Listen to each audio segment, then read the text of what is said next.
بيبدأ الفيلم مع واحد بيكون واقع من مكان عالي ومش فاهم في ايه، وبيكون لابس لبس جيش ومعاه سلاح. بعدها بلحظات بيقع واحد تاني وراه وبيكون معاه سلاح برضه، وبيقوم ويرفع عليه السلاح، فبيقول له ما تعملش كده واهدى.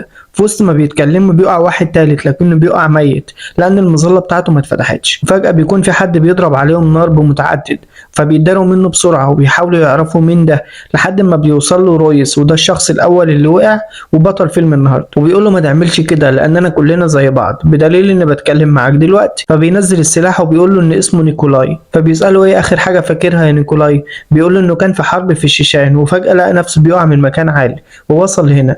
بعدها بيجي المشهد على إيزابيل وبتكون قلقانة منهم في الأول، لكن بعد كده بتنزل سلاحها وبتقول لهم إنها شافت مظلات تانية وبيروحوا يدوروا عليه. وفجأة بيظهر واحد تاني وراهم وهو هانزو. بيمشوا مع بعض شوية كده وبنشوف اتنين بيتخانقوا، لما بيشوفوهم بيبطلوا خناق. وبيكون في واحد تاني متعلق في شجرة، فبينزلوا ريس ومحدش فيهم بيكون فاهم في ايه وهو وصل هنا ازاي وليه. وبنعرف ان اسمه ادوين وانه شغال دكتور. بيحاولوا يفكروا هيخرجوا من هنا ازاي ويروحوا يدوروا على مكان عالي، وبيكون في زهرة كده بيحاول نيكولاي يمسكها. فبيقول له ادوين من الافضل ما تلمسهاش لانها ممكن تسبب لك شلل في لحظات بمجرد ما تخدشك. وبيلاقوا كشك متغطي فبيروحوا بالراحة كده علشان يشوفوا فيه ايه، لكن مش بيلاقوا فيه حاجة.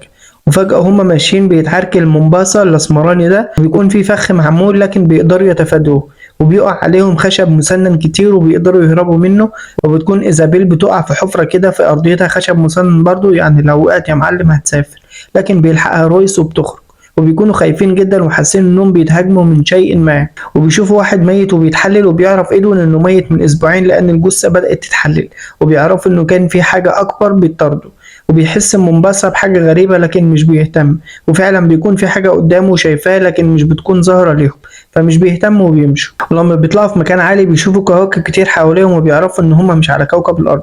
وبيتغير كل تفكيرهم وبيركزوا بس ازاي هنخرج من الكوكب ده. وهما ماشيين بيحسوا بحاجة غريبة وبيقفوا كلهم مستعدين لما حسوا ان في حاجة جاية عليهم. وبيكون في كائنات غريبة بتهجم عليهم وبيضربوا كلهم عليها نار. وبيكون بيحاول ادوين يهرب من واحد منهم لكنه بيقع على الارض، وبتلحقوا إيزابيل في آخر لحظة وبيكملوا ضرب فيهم لكنهم كتير. وبتخلص الطلق من إيزابيل، وبيكون في واحد فيهم هيتهجم عليها وخلاص هتضرب نفسها بالنار، لكن في آخر لحظة بيكون في صوت صفارة وبتمشي الكائنات دي وتسيبهم. وبنفهم انهم بيخافوا من صوت الصفارة. فجأة لما بيجوا ماشيين بيسمعوا صوت حد بيطلب المساعدة، وبيكون هو كوتشيلو ابو شنب ده لكن ميت. وبيعرف رويس انه فخ وان في حد بيقلد صوته، لكن بتصمم ايزابيل تساعده. لكن رويس بيقول لها لازم نسيبه وبنمشي، ولو هتساعديه فانت حر. وبيحاولوا يفهموا نوع الكائنات دي وبيحطوا خطة علشان يتخلصوا منها. وبيروحوا لمكان كده وفيه حيوانات متعلقة ومسلوخة، وبيشوفوا كائن تاني غريب متعلق وبيكون كائن البريتادور. ولما بيقرب منه نيكولاي بيكون حي، وبيقطع نيكولاي الخلف من الخضة. وبيقولوا لازم يمشوا من هنا حالا. وبيدوروا على مومباسا لكن مش بيكون معاهم. ويجي المشهد عليه وهو بيموت بفخ كان معمول برضه، وبيضرب بسلاحه كده فبيعرفوا مكانه وبيروحوا عليه. وبيجي عليهم كائنات تانية كتير ومعاهم أسلحة متطورة وليزر بقى وشغل عالي أوي سيادتك. فبيحاولوا يهربوا لحد ما بيقعوا في نهر كده، وبيكون في حاجة زي درون كده بيشوفوهم منها. بيظهر الكائنات دي وبتكون عبارة عن بريتادور محدثة بقدرات أقوى كتير وطبعا تقدر تختفي. وبيتخانقوا شوية في مين السبب في موت مين، وده العادي يعني بيحصل على طول في المواقف دي. لكن رويس بيقول على الأقل عرفنا احنا بنواجه مين وقدراتهم ايه. وبيقول لها عرفيهم انك عارفة ايه الكائنات دي. فبتحكي ان في سنة 87 كان في فريق من العمليات الخاصة في الغابة، ونجا منهم واحد بس. وقال في تقرير انه شاف كائنات بنفس المواصفات دي، وقدر يغطي نفسه بالطين علشان يشوش رؤيته. وفعلا نجحت الفكرة وبكده قدر ينجو. فبتشجعوا شوية من كلامها ان في طريقة ممكن يقدروا ينجوا بيها. وبيقول رويس ان مهما كان ايه دول هنقدر نهزمهم، ويبدأوا يعملوا خطة علشان يقدروا يقضوا عليهم. ويبدأوا فعلا في عمل الأفخاخ لهم، لكن رويس بيقول إنهم شايفين الأفخاخ وعارفين إنها أفخاخ وبيقدروا يتفادوها. فبيغيروا الخطة بإن إدوين يجري قدامهم فيجروا وراه ويقدروا يموتوه، وفعلا بينفذوها. وبيجري فعلا وراه واحد وبيقدروا يضربوه بالنار، لكن بيكتشفوا إن الطلقة ما بتجيش فيه. وبيكون واحد فيهم واقف ورا رويس بالظبط، وبيعرف إنه شخص عادي لما بيقلع الخوذ. وبيكون اسمه نولاند، وهو الناجي الوحيد من آخر فرقة وصلت لهنا قبله. وبيكون عارف اكتر منهم طبعا على الكوكب، وبياخدهم للمكان اللي هو عايش فيه. ويبداوا يتعرفوا على بعض ويحكوا قصصهم لبعض. يقول لهم انه قتل 2 او يمكن 3 منهم.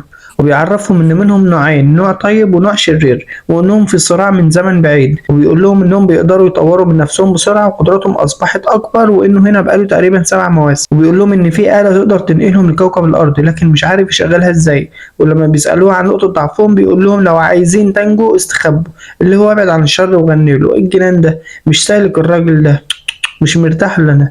المهم بيقترح رويس انه يقول للبريتادور اللي كان مربوط يشغلهم المركبة مقابل انه يحررهم. فبيروحوا يناموا كلهم وفجأة بيلاقوا دخان في المكان اللي هم فيه، وبيكون نولاند مش موجود في المكان وكان بيحاول يموتهم. ولما بيحاول يهرب بيشوفوا بريتادور والمفروض ان هو قائد معين، فبيضربوا بالنار وبيتفجر نولاند.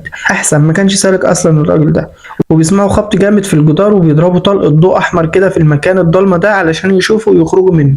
فيكونوا ماشيين بحذر وبيتضرب نيكولاي في ظهره وبيكون في بريتادور وراه. ولما بيمسكوا خلاص هيموتوا بينفجر نيكولاي نفسه فيه، لكن بيظهر واحد تاني وبيقتل واحد تاني منهم. وبيكون البريتادور مصوب سلاحه على رويس، لكن بيهجم عليه ستانز وبيهرب رويس لانه عارف انه كده كده ميت مادام مسكه. فبيوقعوا البريتادور وبيسحب عمود الفقر بالجمجمة، وهي دي الطريقة اللي بيستمتعوا فيها في تمويتهم للبشر. وبيكونوا رايحين ناحية المركبة اللي قال لهم عليها نولاند المرحوم، وهم بيهربوا فبيكون في واحد بريتادور لو سمحت. بيكون في واحد بريتادور وراهم، فبيتقمص هانزو دور البطل ويقول لهم سيبوا لي انا الطلعه دي يا اخواتي. فبيقعد يقاتلوا شويه بالسيوف وبيقدر فعلا يموته، لكنه بيموت هو كمان معاه. وبيكون الباقيين بس هم ادوين الدكتور وايزابيل ورويس، وهم بيجروا بيدوس ادوين في فخ لكنه بيعيقه مش بيموته. فبيقول رويس لازم نسيبه ونمشي لان الغرض من الفخ ده الاعاقه بس ومش الموت، اذا هما بيمنعونا من الوصول لشيء ما فلازم نمشي من غيره. بيقول لايزابيل طبعا، لكنها بترفض وانه واحد منهم وازاي نسيبه ونمشي وشويه حنيه وكده. فبيمشي رويس لكن ايزابيل بتختار تستنى وتساعد ادوين. فبيروح رويس للبريتادور ويعرض عليه يشغل لهم المركبه قصاد حريته، وبيعرف انه من النوع الطيب وان بينه وبين النوع التاني عداوه. بيفكوا فعلا وبيقدر يشغلوا المركبه عن بعد. بيكون ادوين وايزابيل اتمسكوا في فخ معمول لهم. وبيوصل لرويس بريتادور تاني من الاشرار، فبيقف البريتادور الطيب كده قدامه وينزلوا طحن في بعض يا معلم. وطبعا بيخلع رويس من المدعكه دي. ولما بيروح عند المركبه بتكون فعلا اشتغلت وبتسمع ايزابيل صوت المركبه. وبيكون البريتادور الشرير موت التاني الطيب وقطع رقبته. وبيسال ادوين ايزابيل لو عاد بيك الزمن هتعملي اللي عملتيه، ويغزها بحاجه كده في ظهرها بالسم اللي بيعمل شلل. وبيروح البريتادور الشرير ناحيه المركبه وبيفجرها عن بعد. وبيقول ادوين انه مبسوط بالمكان ده وانه مش عايز يمشي لانه بيحس انه في المكان ده عايش حياته طبيعيه وانه مش عايز يمشي منه.